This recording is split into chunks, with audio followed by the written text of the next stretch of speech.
আমরা অতটুকু জানি যে আমরার বাইর কাছে যে মার্ডার করছে আমার বাপরে একটা ফোন আইছে আর ফোন আওয়ার বাদে এই পরিবেশটা সৃষ্টি হয়েছে। বাজার বড়লাহা সেলের কুড়ালের আঘাতে প্রাণ গেল বাবার। মৌলভীবাজার বড়লাহা সেলের কুড়ালে আঘাত মামুন মিয়া 61 নামে এক ব্যক্তি প্রাণ হারিয়েছেন। সোমবার রাতে 10টার দিকে উপজেলার দক্ষিণ ইউনিয়নের কলাজুরা গ্রামে এই ঘটনা ঘটে। ঘটনার পর মামুনের ছেলে অভিযুক্ত নুমান হোসেন 30 পালিয়েছেন।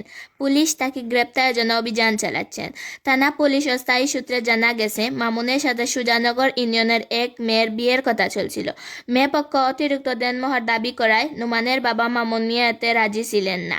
বিষয়টি নিয়ে রোববার রাতে মামুন মিয়ার সাথে তার ছেলে নুমানের কথা কাটাকাটি হয়। এক পর্যায়ে ঘরে থাকা কুড়াল দিয়ে বাবার গলার পাশে আঘাত করেন নুমান। এতে মামুন মিয়া গুরুতর আহত হন।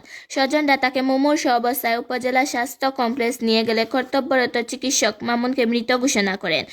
পরে খবর পেয়ে পুলিশ হাসপাতালে গিয়ে লাশের সুরত হাল প্রতিবেদন তৈরি করেছে। বড়লাহা থানার ওসি আব্দুল কাইয়ুম ঘটনার সত্যতা নিশ্চিত করে বললেন, পুলিশ নিহতের লাশের সুরত হাল প্রতিবেদন তৈরি করেছে। লাশ সকালে ময়নাতদন্তের জন্য মর্গে পাঠানো হয়েছে। অভিযুক্ত ছেলে নুমান হোসেনকে গ্রেপ্তার অভিযান চালানো হচ্ছে। নিহতের পরিবারের পক্ষ থেকে অভিযোগ পেয়ে আইনানুগ ব্যবস্থা নেওয়া হবে। বিয়ানিয়া এই সমস্যাটাও তো বিয়া দেখা দেখি হয়েছে দয়ফক্কর মেয়ের বাড়িওয়ালা মাজর মধ্যস্থর ছেলে ফক্কর কাছে জানানির কথা আগামী কালকে। তো আমরা অপেক্ষার যে মেয়ের বাড়িওয়ালা জানাইবা আমরা মুরব্বীর মাধ্যমে, তো আমরা তো জানমু, জানলে আমরা আজকে প্রায় আমরা তো রেডি, আমরা মেয়ের বাড়িত আমরা যাওয়ার লাগিয়া। তো আমরা তো কোনো মুরব্বী ফক্কর কারো কাছে কন্যা ফক্কর সেও জানাইছই না। তো এরপরে তার কাছে একটা ফোন আইছে। ফোন আওয়ার বাদে হে এই বিষয়টা নিয়া খুব উত্তেজনা করছে, করিয়া আমার বাপরে কুড়াল দিয়া গোলাত ছেদ মারা হয়েছে। আমরা সব তার সম্মুখীন সামনে আসলাম, আমরা পিছনে কেউ আসলাম না, যার কারণে আমরা আখটাইতাম পারছি না। এটা আমরা নসিবও নাই।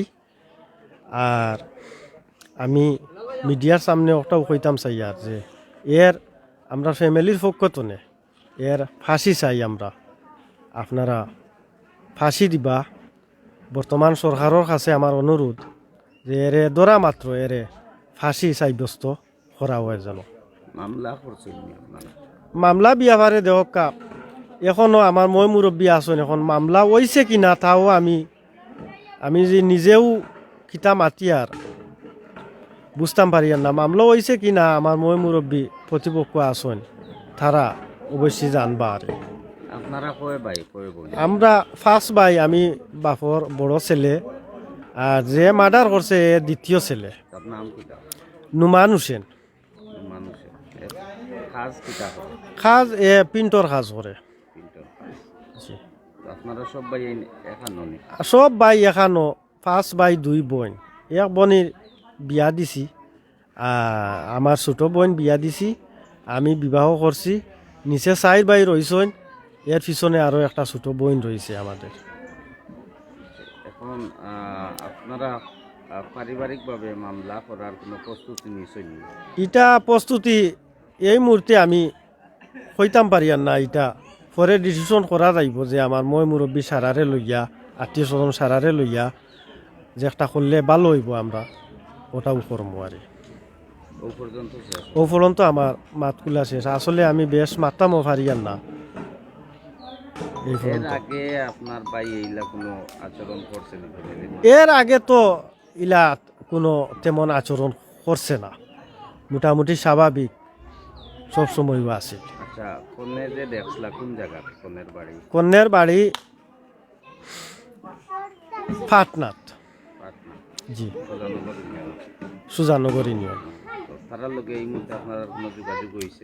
জি না, এই মুহূর্তে আমরার এরার লগে কোনো যোগাযোগ হয়েছে না, কোনো যোগাযোগ করছে? কোনো যোগাযোগ করছে না। আর যোগাযোগ যদিও করিয়া থাকে তে যে পাত্রর লগে যোগাযোগ করছে, হয়তো পাত্রর গেছে, হয়তো যোগাযোগ খারাপ রেজাল্ট আইছে, যার কারণে এই ঘটনাটা ঘটছে।